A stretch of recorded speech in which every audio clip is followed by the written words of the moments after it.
Welcome, everyone, to the Nut Gallery Review, where we bring you the news on the media that shapes your world. Welcome to episode 185. I'm Jason Schulte. I'm Sean McFadden. And I'm Eric Anderson. Hey, he got it. There we go. Hey. We did not practice this. We didn't prep that for 10 minutes prior to the show. Nope. Mr. Mike is not joining us tonight. Evidently, he got into a fight with his computer, and the computer took him in the third round. So we wish our robot overlords in his home a job well done. Yeah. He's got to stay off the porn sites. Oh, jeez. Shade thrown by Jason, round one. The hard left turn. So let's bring it back on track to movies. Wait. Those are movies too. They're movies of a sort. We don't cover those releases, do we? Yeah. No. We are still under the PG flag.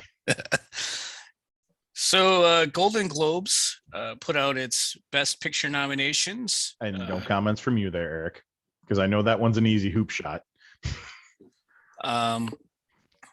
They nominated for Best Picture Belfast, Coda, Dune, King Richard, and The Power of the Dog. So those will be probably the one that you know the least about will probably be the one that wins. That's typically how that works. That's generally how it works, yeah. Although I'm a little upset that I haven't seen Dune yet. I've heard great things. A lot of people are raving. Yeah, and we will get to discuss that later this evening here.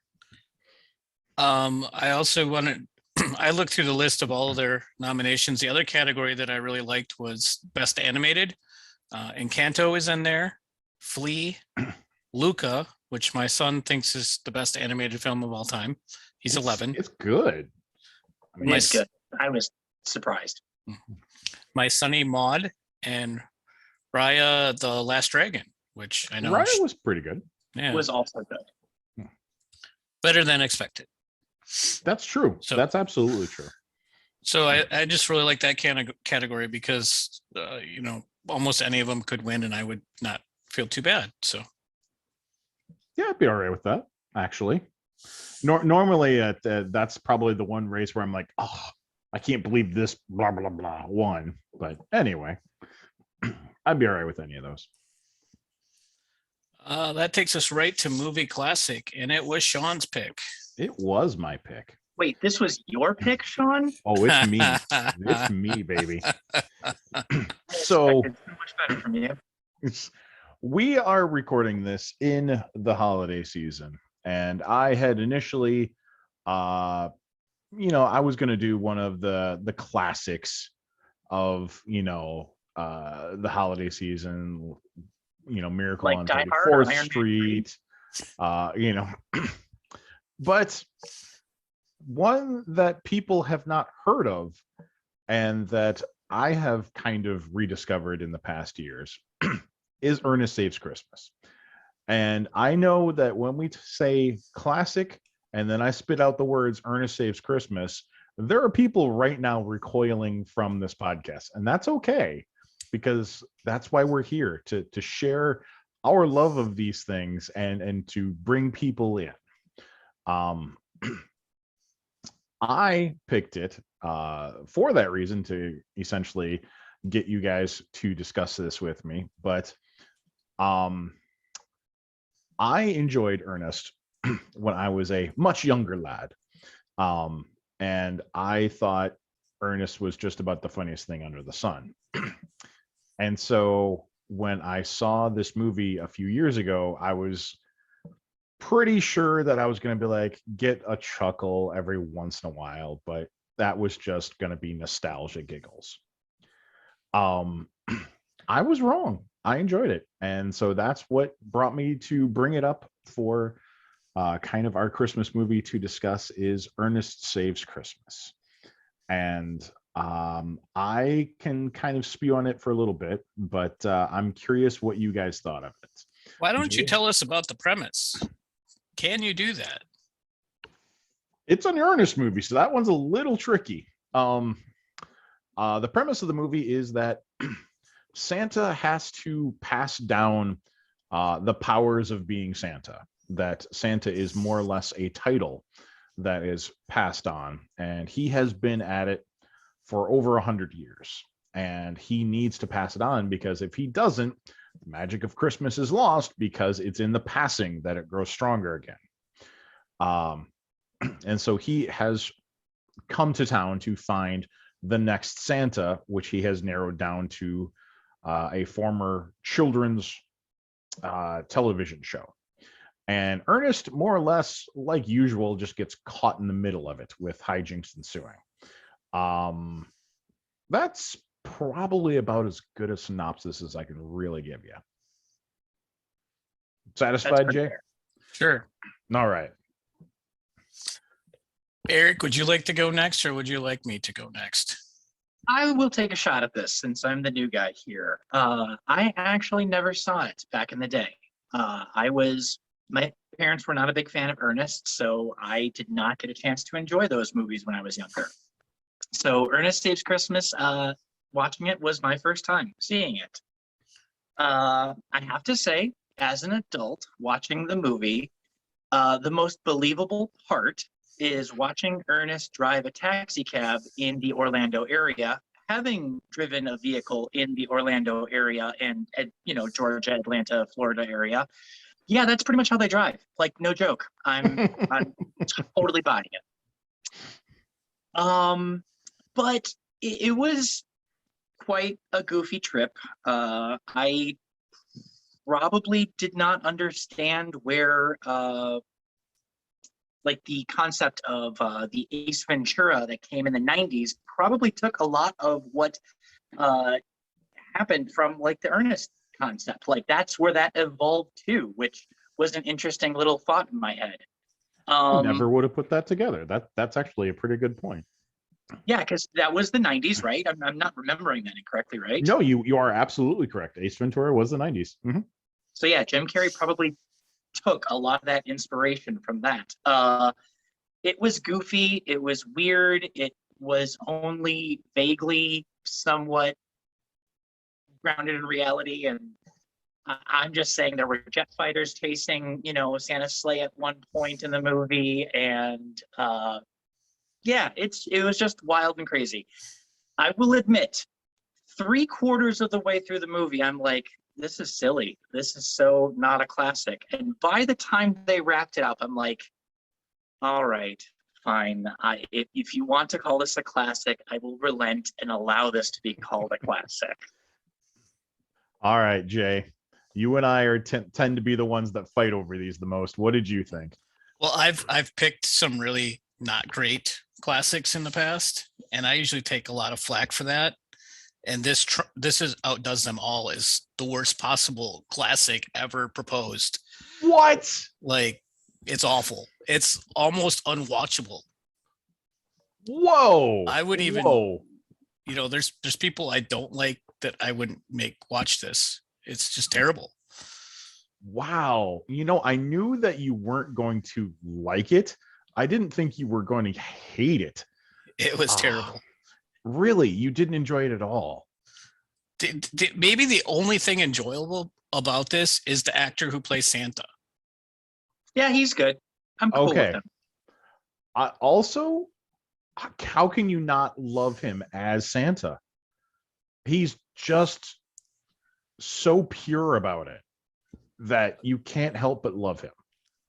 And I will address Eric's point here that probably the most realistic thing is the cab driving through traffic. Yeah, but again, it's an Ernest movie. Reality is only something you get to touch as you round every corner. That's Vern alone should have murdered him years ago. But if someone came into your house and was just dragging your electrical wire out of the wall, you'd murder them. That's what would happen. I will fully admit that this is a goofy movie and it is lowbrow humor, and 100% that it is not, high filmmaking of any kind. This is just a goofy movie for silly sake and a few giggles and cheap laughs. And I'm okay with that.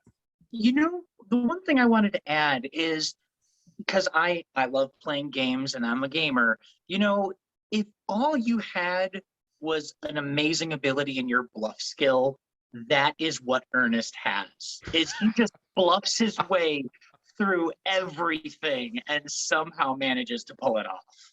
Yeah, he's got the one shtick, and he goes to that. I was watching this with my fiance, and I said, "Where does he keep all these change of clothes?" At which point, I think she said something to the effect of, "That's what you're curious about?" I said, "Shut up." That's a great point. But there's other Ernest movies I've liked.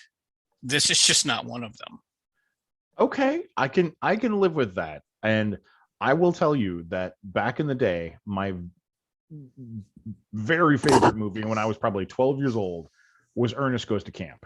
And I have not seen it as an adult because I'm afraid of viewing that as an adult as opposed to the 12-year-old me who, laughed insanely at the immature jokes. This movie, seeing it and still laughing at it, makes me think that maybe I could go back and enjoy it. I'm sorry that you didn't like it, Jay, but I'll stand by that. It's a Christmas movie in the Christmas spirit, and I will say it's not a strong classic. I'll give you that, but I still say that everyone should see this movie. If no other reason than it's a Christmas movie that's not a rom-com on Hallmark Channel. Let's be honest. I mean, if we're going to speak like this, let's be honest here. Ernest Saves Christmas is better than the Star Wars Holiday Special. So on that real quick, speaking of my fiance Ash, she was talking trash that we'll keep that PG.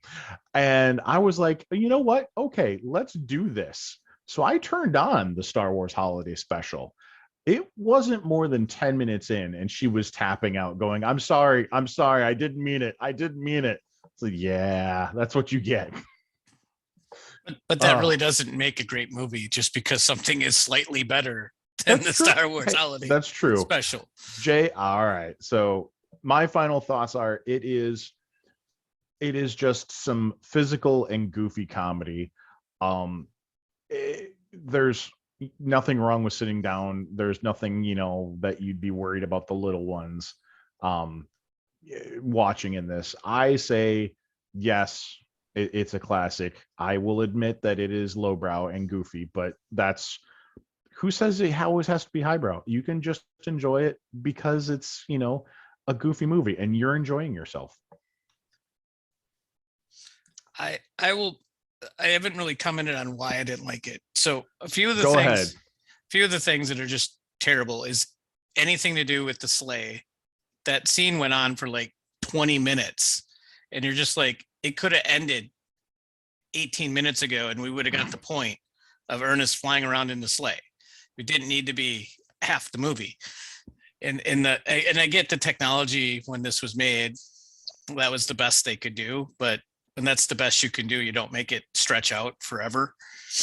And it was just, so I was watching this with my family saying, hey, let's watch a Christmas movie together. I sold it as that. And about 8 minutes into the movie, I'm the only one left in the living room going, you guys stuck me to watch this by myself. Great, thanks. So they all like, let us know when it's done so it's safe to come back out. Oh. But I will say my favorite scene is probably the scene that involves the snakes.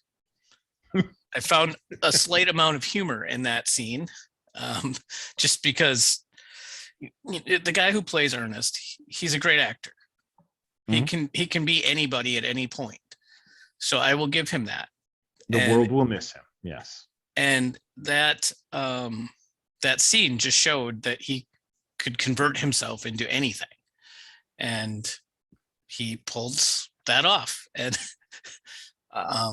that's probably the best scene, which has almost nothing to do with Christmas, but it was just part of his, again, that kind of reminded me of the Ace Ventura, as Eric had mentioned, that scene a little bit, the car driving scene. So there are some scenes that go, oh yeah, there's a little Ace Ventura here. So there, I left it with a little bit of highlight. Can I endorse it as a classic? I'm not so sure I can do that, because I wouldn't want somebody going into this thinking they're getting anything but a low grade F level movie. Oh, okay. All right. So, And I'm gonna lean just a little bit on Sean's side here. I was, no joke, I put on the movie, and I am not a moviegoer. I do not watch movies for fun typically most of the time. And so I was playing a game on my phone, and the movie was on, and I was watching it here and there. And about 3/4 of the way through, I set my phone down and I was focused on the movie. Like, it had enough at that point to draw me in, to finish out and say, okay, fine. It wasn't thrilling all the way through, but at least it grabbed enough of my attention that I was like, all right, I will give you my undivided attention for the last bit. And it felt, the ending, at least a little Christmas classic-y. Not most of the way through, but the ending tied it up. okay, I think we can close it on that. Just simply saying, if you're looking for just some silly, goofy fun in a Christmas tone, this might be one for you. If you're looking for, some thought provoking, this is not the movie for you. Sure. Sure. That brings us to movie releases for January. January 7th, we have The 355. It's PG-13 for sequences of strong violence, brief, strong language, and suggestive material. When a top secret weapon falls into mercenary hands, wildcard CIA agent Mason Mace Brown will need to join forces with rival badass German agent Mari, formerly MI6 ally, and cutting-edge computer specialist Kadaja, and skilled Colombian psychologist Gracielle on a lethal breakneck mission to retrieve it, while also staying one step ahead of the mysterious woman Lin Mi Xing, who is tracking their every move. It is directed by Simon Kinberg, who also directed X-Men Dark Phoenix. Ooh. Ugh. I was gonna ask what other movies they've done, but Dark Phoenix is not a high point for me, though. Though I will say the premise smacks a little bit of classic, like Mission Impossible or A-Team, and I've always enjoyed those. Oh, See, and I was sitting there watching, because I watched the preview of it. I'm like, did Mission Impossible and the Expendables have a baby? yeah, okay, yeah.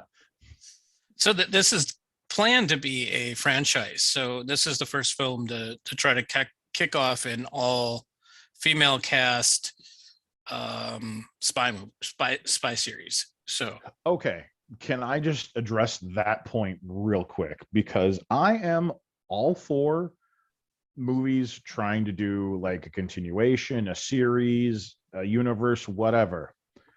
Here's my one point. If you're gonna do that, worry about your opening movie first. Make a good first movie.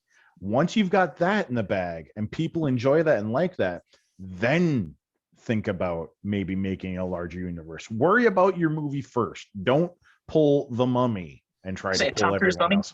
Sad. Yeah. all right, that takes us to January 14th, when they release Scream, which is R for strong bloody violence, language throughout, and some sexual references. 25 years after a streak of brutal murder shocked the quiet town of Woodsboro, a new killer has donned the ghost face mask and begins targeting a group of teenagers trying to resurrect from the town's deadly past. It does star David Arquette, Courtney Cox Arquette, and Nev Campbell. So some of the original cast is back for this film. I enjoyed the Scream movies when they came out.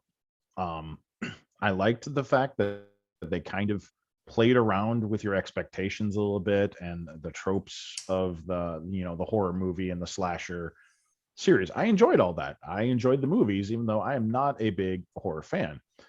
I'm really curious on this one as to why this one needed to be made, because it's feeling a little nostalgia catch in on this one.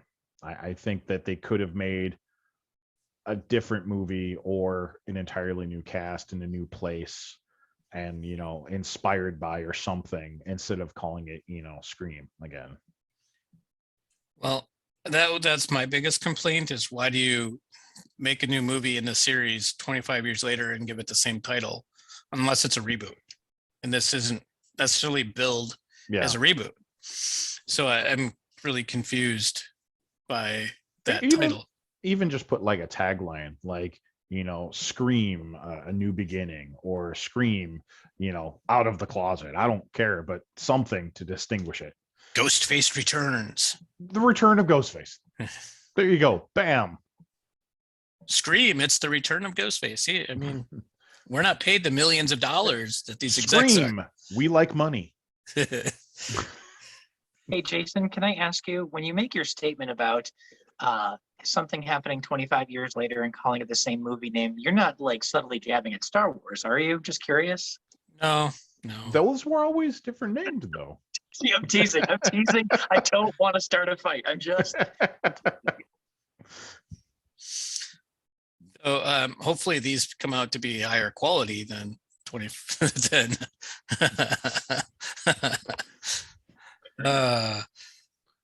January 21st, The King's Daughter. It's PG for some violence, suggestive material, and thematic elements.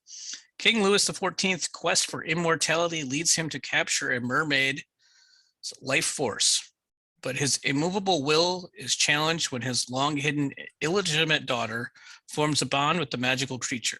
It stars Pierce Brosnan, William Hunt, Rachel Griffiths, and Julie Andrews. It is directed by Sean McNamara, who also directed Soul Surfer. Oh, okay. Soul Surfer was a decent movie. It was good. It was my daughter very much enjoys it. I mean, Julie Andrews in a movie, I feel like almost you have to just, if you have negative feelings about it, you just walk away. But didn't it say she's narrating? She's not actually like acting in it, or did I miss that? I did not say that, but I thought I read it when I saw it on the screen. That might be okay. That very well could be. So interesting. I like that we're actually playing around with some new stories, so I enjoy that. And I'm curious to see what this one looks like when it gets a little closer. I feel like it looked like medieval Free Willy with less killer whales. Well done. Okay, all right.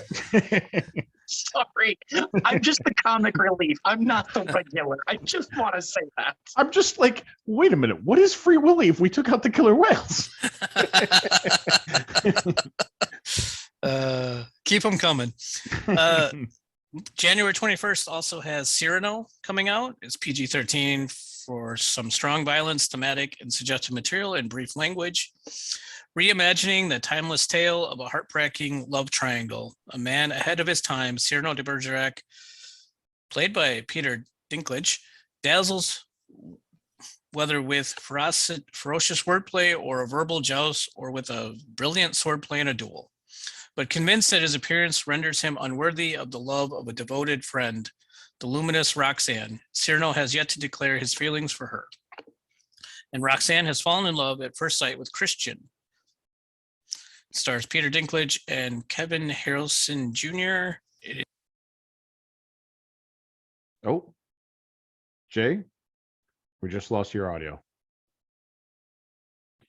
I thought it was me. It's a musical adaptation of Edmund Rostan's 1897 verse that has Peter Dinklage reprising his role that he played on stage in 2018.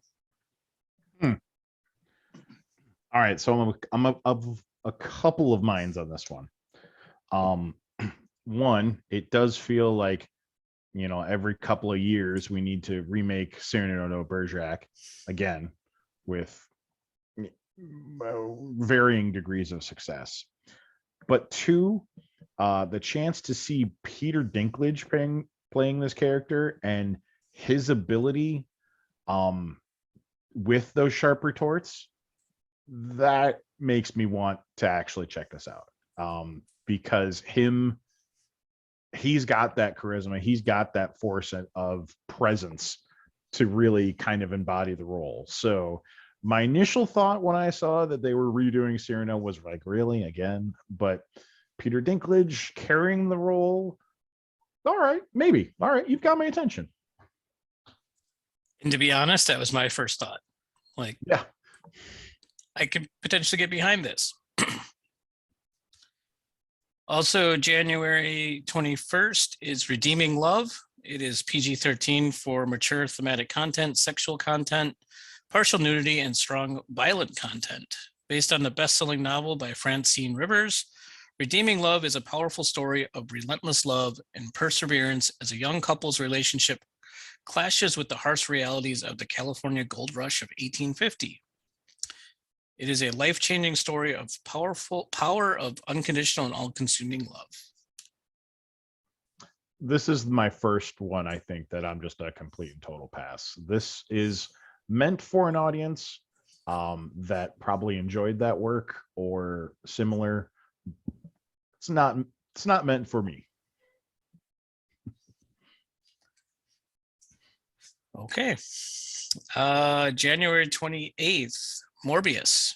It's PG-13 for intense sequences of violence, some frightening images, and brief, strong languages. Dangerously ill with a rare blood disorder and determined to save others suffering his same fate, Dr. Morbius attempts to a desperate gamble. What at first appears to be a radical success soon reveals itself to be a remedy potentially worse than the disease. Stars Jared Leto, Tyrese Gibson, and Adria Arjona. And this is labeled as a Spider-Man spinoff. Yeah, it is a Spider-Man villain there. So, and of course, it's not the Nut Gala review if we're not butchering our name somewhere. But I'm cautiously excited for this one. I was familiar with the character with reading, the Spider-Man comics. But also one of my favorite portrayals is actually from the Spider-Man animated series in the 90s there. And it sounds like they're kind of retelling that exact same one again, down to his ability being in his hands instead of the good old fangs there. But I am curious to see what they're doing with this character. Jared Leto is just crazy enough, a person that, he might actually embody Morbius a little too well. But I am curious to see what they're going to do with this. This is probably going to be the one that I'm going to see this month. Barring, in my opinion, Venom and one or two others, I think this one has the potential to be the best anti-hero movie, if that's the direction they end up going with it, in the Marvel universe so far. I mean, Deadpool, anti-hero, that's not technically, Marvel, or sort of is, sort of isn't.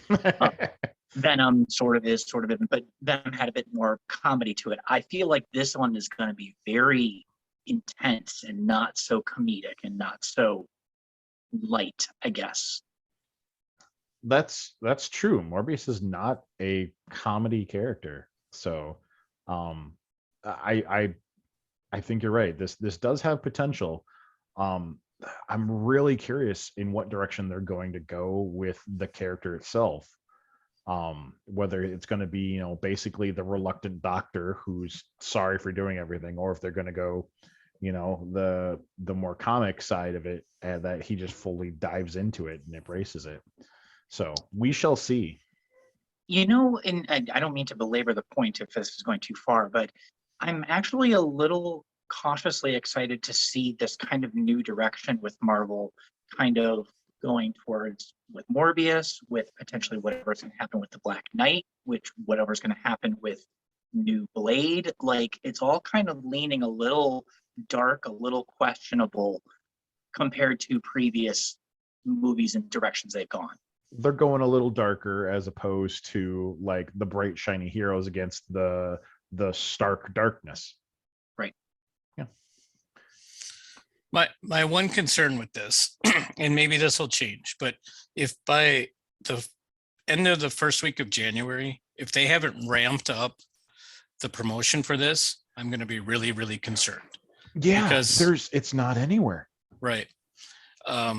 So if they like just kind of let this continue to fly under the radar right up until almost release, then I'm going to be really concerned that they're not too proud of this work. And a couple things point to that. Almost anything released in January is kind of in that mindset already, because that's just where they release things to die. And the fact that until today I hadn't heard anything about this really is leaves me a little concerned. But there have been some advertising done for it, but my personal thought is that they're waiting until after the new Spider-Man drops, because it being a Spider-Man villain, they're going to be waiting until the big hype of the new Spider-Man movie drops, and then it's going to be like, hey, let's keep this going, let's go to check out Morbius. That's my thought, because they know that any material they put out right now is going to be overshadowed by Spidey's movie coming out and the material surrounding that, which is great. But I guess that's where that first couple of weeks in January is really going to tell us what they think of this property. Finally, You Won't Be Alone on January 28th. Set in an isolated mountain village in the 19th century Macedonia, You Won't Be Alone follows a young girl who is kidnapped and then transformed into a witch by an ancient spirit. Curious about life as a human, the young witch accidentally kills a peasant in a nearby village and then takes her victim's shape to live life in her skin. Her curiosity ignited, she continues to wield this horrific power in order to understand what it means to be human. My one concern with this is I couldn't find a rating for it. So I think that's going to really say what the direction of this film is. If they try to do this PG-13 like Red Riding Hood type style, then I think it's going to be not as good. I think they need to go all in on this. But I'm actually quite happy with our releases this month, because there have been multiple months where we're in here and I go, aren't these the same movies? Aren't these the same stories we've heard hundreds and hundreds of times again? This is at least kind of some new ideas floating through, and I enjoy that. And while this movie itself is not really my cup of tea, at least it's something new and intriguing. It's different. Exactly. Yeah. But well, if I had to pick a top three, I would probably actually pick You Won't Be Alone as my third, Morbius is my two, and Scream is my one. See, and I've just got the one. I've just got Morbius. That's going to be my focus there. And I'd like to say Scream, but I'm really, honestly, I'm worried that that's just a full cash grab and there's not going to be any quality behind it. That's my worry, because the other ones were actually so good and I'll be really disappointed. So Morbius is my one pick there. See, and I'm going to say Morbius is my one, and the dark horse that I'm going to pick is actually the 355, because I want that to be a success. I hope it works well, but I completely agree with you. The first movie has to be money before you can really bank on an entire universe. Yep. I wish him well. I wish him all the luck and I hope it goes well for him, but I don't like when studios are focusing on that simply because it worked well for Marvel. Like, get your Something own about first putting movie. the cart before the horse and things like that. You got it. All right. Well, that brings us to streaming and Blu-ray. Streaming and Blu-ray. Let me pull that up here. All right. It's an all right list. The week of January 4th, we have Antlers. Essentially, a child has a connection to a Wendigo. It's kind of just an offhand comment that they throw out there, but yep, the kid has got a supernatural creature that he is more or less kept in his house and fed until it breaks out. Week of January 11th, a movie that needs little introduction there, Dune, is finally coming out there, and I am quite excited about this. Was a fan of the book back in the day, though, as has been pointed out to me, it's been 30 some years since I've read the book, so I am fully ready to enjoy it in another form of media. Halloween Kills, also that week, who Mike Anstedt enjoyed, a lot of other people did not. So there is that. We have Spencer, which I thought was an odd title for it, but starring Kristen Stewart portraying Princess Diana coming to a decision to end her marriage. From everything that has been surrounding it, Kristen Stewart is playing Princess Diana fairly well, which is really funny because she really seems to fully embody a role and go, oh, wow, she can really act. Or she turns into, I don't know what emotions are, Kristen Stewart. And those seem to be her two modes. But it seems like she's tapped into the first rather than the latter. Next is a movie that, watching the trailer, it's more or less people talking about the movie instead of actually showing you something of the trailer. But it's called Mass. The parents of a victim and the perp sit down to discuss things. I'm guessing Mass is in relation to a mass shooting, although it is set in a church, so that might be part of it as well there. Week of January 18th, we have Addams Family 2, the new animated series there. I did not overly care for the first one. The animation style really threw me off there.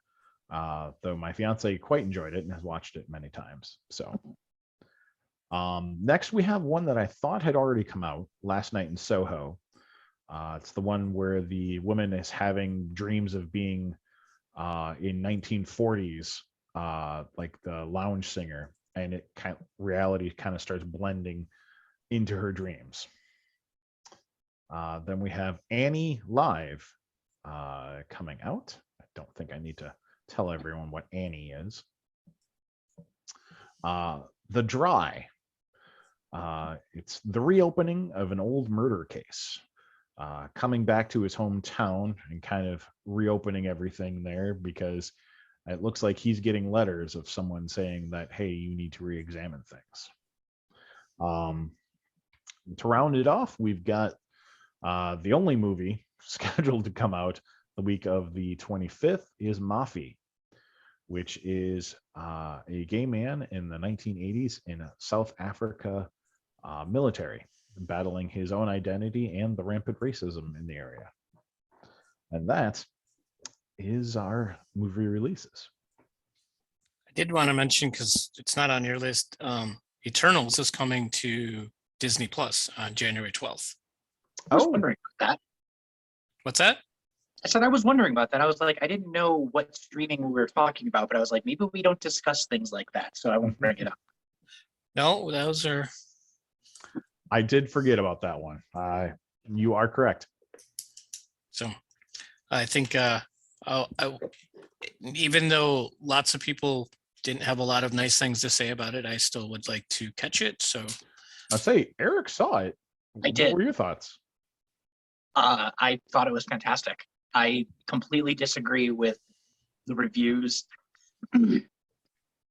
What I said about it was Eternals was the Phase 4 version of Guardians of the Galaxy. Really? Guardians of the Galaxy, when it released at the time, was nothing like any of the Marvel movies that came before it. And so it was a shift in gears. You had to kind of be ready for it. Eternals is the same thing. It is not like any of the previous Marvel movies that have came out. So if you're expecting a very typical Marvel movie, when you're watching the Eternals, you're like, this is weird, this is different. And it is. It's something different. I think it's fantastic.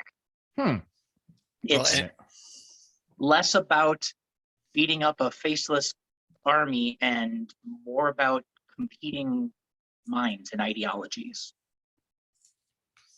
Well, when Guardians came out, it was the best thing to have happened in Marvel for a while there.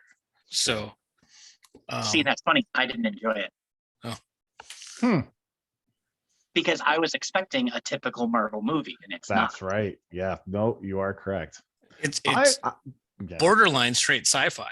I mean, That's something we get to talk about at some time. I'd love to, because I really enjoyed it. I hope you guys have a good time with it. Well, I'm gonna be checking that out here very soon. video games, Sean, you got those too this month. I do, and believe it or not, I normally trim when I'm covering for Mike here. This is all of them. I didn't take a single one out because it's so small. It's January. Yeah, it's January. So this is, if you think you put out movies in January to die, yeah, that's where video games. But yeah, anyway, let's just get into it. We've got Madison for the PC, comes out on January 7th. It's a first-person horror game. Kind of seems like a little bit of a puzzle solver. We have Weird West coming out to pretty much everything on January 11th. Taking a look at this, it looks very much like a Wild West Diablo style game. And the big thing that they're toting in it is that if it looks like you can do something in the game, you should be able to do it. So if you're on a cliff and you see a barrel of explosives and a bunch of bad guys down there, you should be able to push that barrel of explosives off, or shoot the barrel, or interact with it in some way, or push some rocks or something. So it's not always jumping in with your gun and blasting away. It's seeing your environment and checking things out. That's what the creator said he wanted to do with the game. Porting over to PC, we've got Monster Hunter Rise on January 12th. Also porting to the PC, we've got God of War coming January 14th. Rainbow Six Extraction coming to everything on January 20th. And I have left the Rainbow Six series many years ago. I gave up a long time ago as well. Yeah. It was fun back in the day. I really did enjoy it. But then they kind of they took what was fun about it and they distilled it out. And I don't enjoy it anymore. Maybe it's just me. We have coming to the Switch, Pokemon Legends Arceus, coming January 28th. So all of our Pokemon fans there will be able to engage in that. And then a collection, the Uncharted Legacy of Thieves collection, coming to PlayStation 5 and the PC on January 28th. And that, kiddos, that's your video game list. That's all of them. Well, hopefully you get everything you want for Christmas, so you don't need anything in January. I am very curious on the Weird West. I may check that out. And as I said, it's coming out on everything, including, current gen, Xbox and PlayStation, previous gen, the Xbox One, the PlayStation 4, and PC. So it's going to be out there.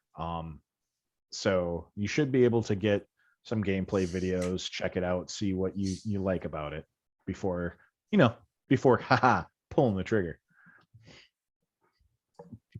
And don't, you know, you liked it. Yeah, I did. I can't lie. I heard you say Diablo, and I'm like, oh, Diablo? What was that?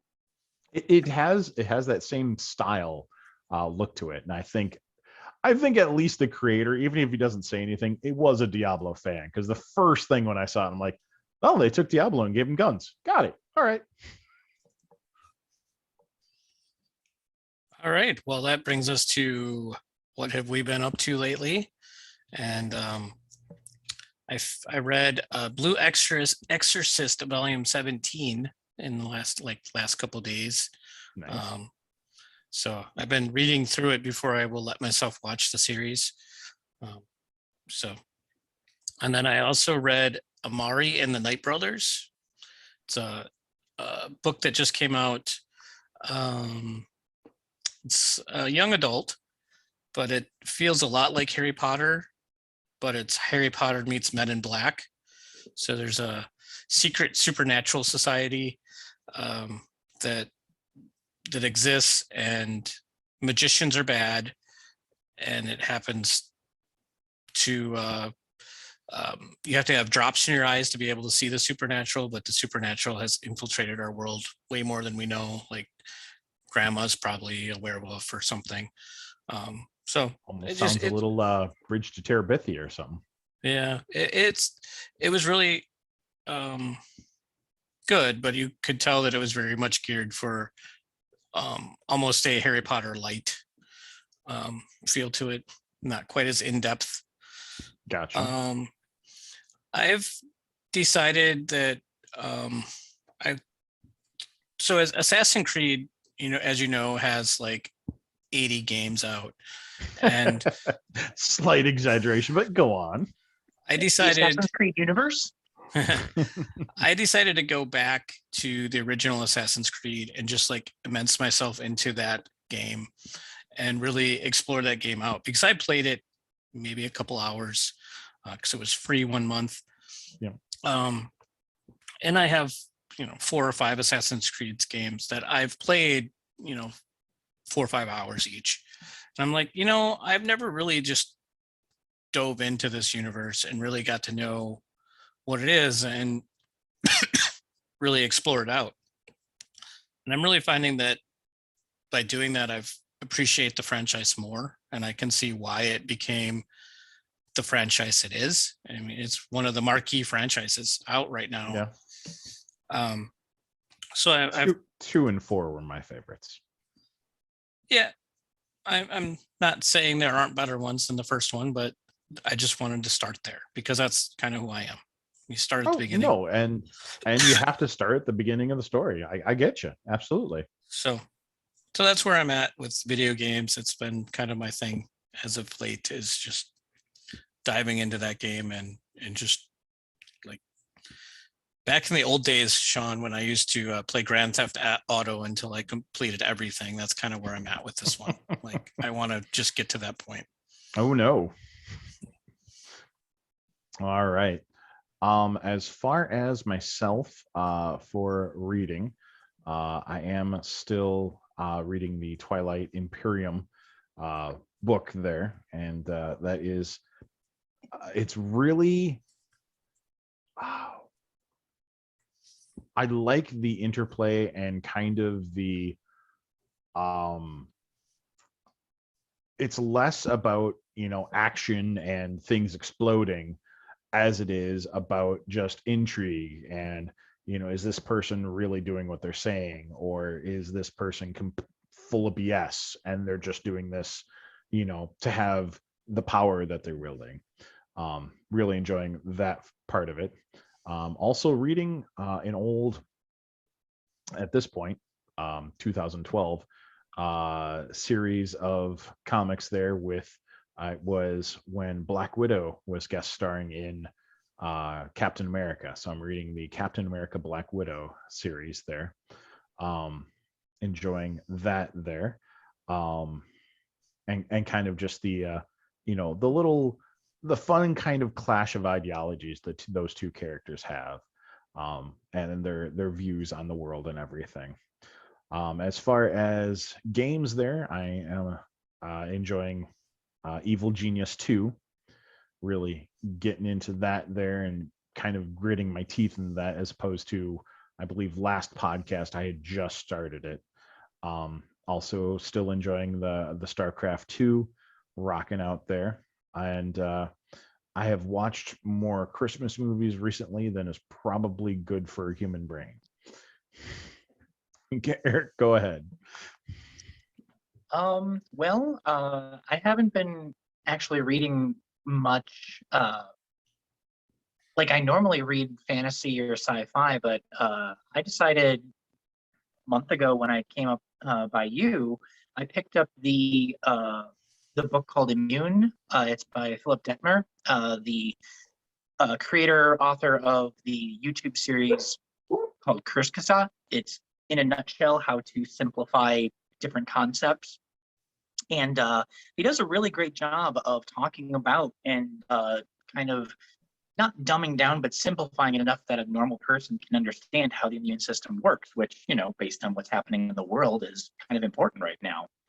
I was telling someone else, though, I've really come to appreciate the fact that basically the human body is the 40K universe, and that's how the immune system treats. Space Marines come in, blow stuff up. Collateral damage, who cares about that? No big deal. And I've really kind of been getting the itch to break back into the Wheel of Time series again since the new series dropped on Prime. Kind Have of thinking you I want. seen any of it? I'm not. I'm nervous. I'm scared. Me too, buddy. After Sword of Truth, I'm a little frightened. Yeah. I never did end up finishing the Wheel of Time series, which I have been told multiple times I should go back and finish it. But I'm like, okay, I can at least watch the beginning of this, but I'm like, man, people's adaptations of books lately have not been great. Oh, sure. So, yeah. And Mike, you know, there's trailers that have come out for this that I sit there and like, how I can't miss this because this looks so amazing. And then you watch the next trailer and you're like, I'm gonna wait. I'm gonna wait a little bit. Obviously, there are different people cutting together these trailers. It's like, how can you look so amazing over here and then look kind of like, what is this? Is this like Charmed? Because some of it looks so bad. Like, I look and see that they made The Witcher and they did a really good job with that and people were very happy. And I'm like, I want that for my cool story that I like. I don't know if I'm going to get it though. We'll see. Yeah, but for every Witcher, you know, we've got Shannara, we've got, you know, My heart hurts. We've, you know, for every Witcher, we've got, you know, Sword of Truth, and you know, and it's I know. it's like they either they pay attention to the material and they knock it out of the park, or they're like, no, I think it'd be more interesting if we did it this way, and for some reason people don't care for those. Well, I also think it has to do a lot with who's dealing with the material. I read something the other day that says Henry Cavill, like when he's on set, he'll sit there and say, I think we should use this line from Blood of Elves, page 294. Like, I just saw that. Yeah. So spot on. I'm like, wow, that's really cool. Yeah, that they're saying that he is a Witcher encyclopedia. Right, exactly. Yeah. As far as games, I picked up Diablo again because the new season dropped. So I'm starting over with a season character. I'm going to play that for a while. I actually decided to take a chance and dive back into Destiny 2 recently. Oh, wow. I hadn't played that in quite some time. And I was like, you know what? I do kind of miss that. I'm finding in my elder years that I'm getting crappier and crappier at first-person shooters, which is unfortunate. Nods from the group. Yeah, we know. I used to be towards the top of the lit team, and now I'm kind of hugging the bottom. This is unfortunate, but I'm still having fun with it. So that's why I play. That's why I play Splatoon 2 now, so I can hope that I get matched up with a bunch of like 6-year-olds. Fair enough. And then when I want to play something multiplayer, I'm usually deciding to play either Minecraft or Civ 6 with my girlfriend. So Nice. that's kind of what I'm up to. Well, Jay, I think that wraps us up. Well, until next time. Good night, Thanks everybody. much, guys. I appreciate you involving me. Absolutely, man. Thank you.